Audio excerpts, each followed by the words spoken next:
ఓం శ్రీ మహాగణాధిపతయే నమః. హిందూ బంధువులందరికీ నా నమస్కారము. కార్తీక పురాణము 16వ అధ్యాయము స్తంభ దీప ప్రశంస. వశిష్ఠుడు చెబుతున్నాడు, ఓ రాజా, కార్తీక మాసము దామోదరుని అత్యంత ప్రీతికరమైన మాసము. మాసమందు స్నాన దాన వ్రతాదులు చేయుట, సాలగ్రామ దానము చేయుట చాలా ముఖ్యము. ఎవరు కార్తీక మాసమందు తమకు శక్తి ఉన్న దానము చేయరో అట్టివారు రౌరవాది నరకబాధలు పొందుదురు. ఈ నెల దినములు తాంబూల దానము చేయువారు చక్రవర్తిగా పుట్టుదురు. ఆ విధముగానే నెల రోజులలో ఏ ఒక్కరోజు విడవకుండా తులసి కోట వద్ద గాని భగవంతుని సన్నిధి గాని దీపారాధన చేసిన ఎడల సమస్త పాపములు నశించుటయేగాక వైకుంఠ ప్రాప్తి కలుగును.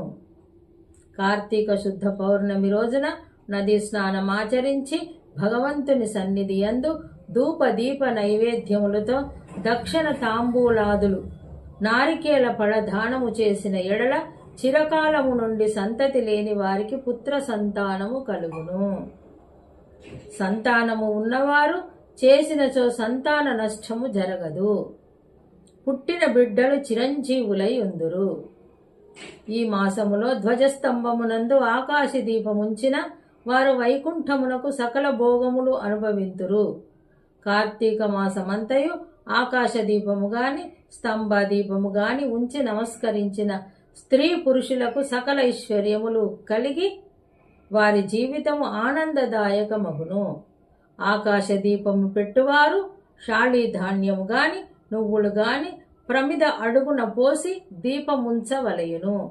దీపము పెట్టడానికి శక్తి ఉండి కూడా దీపము పెట్టని వారుడు లేక దీపము పెట్టువారిని పరిహాసం ఆడువారును చుంచు జన్మమెత్తుదురు. ఇందులోకొక కథ కలదు, చెప్పెదను వినుము. స్తంభ దీప విప్రుడవు, దీపస్తంభము విప్రుడవు.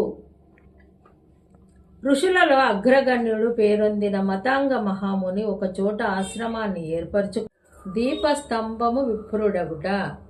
ఋషులలో అగ్రగణ్యుడు పేరొందిన మతంగ మహాముని ఒక చోట ఆశ్రమాన్ని ఏర్పరచుకొని దానికి దగ్గరలోనొక విష్ణు మందిరాన్ని కూడా నిర్మించుకొనెను. నిత్యము పూజలు చేయుచుండెను.